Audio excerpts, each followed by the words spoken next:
আগে রাতটা যেমন তেমনি গল্পের গোড়া। এক দেশের এক রাজার ছিল আটটা ঘোড়া। একটা গল্প বলি শুনুন, একটা গল্প বলি শুনুন।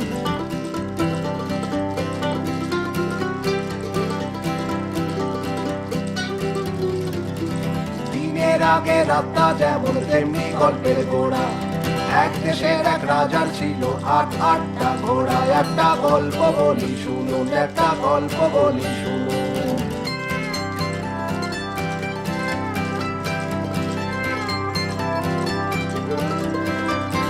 দিনের আগে রাতটা যেমন তেমনি গল্পের গোড়া। এক দেশের এক রাজার ছিল আটটা ঘোড়া। একটা গল্প বলি শুনুন, একটা গল্প বলি শুনুন।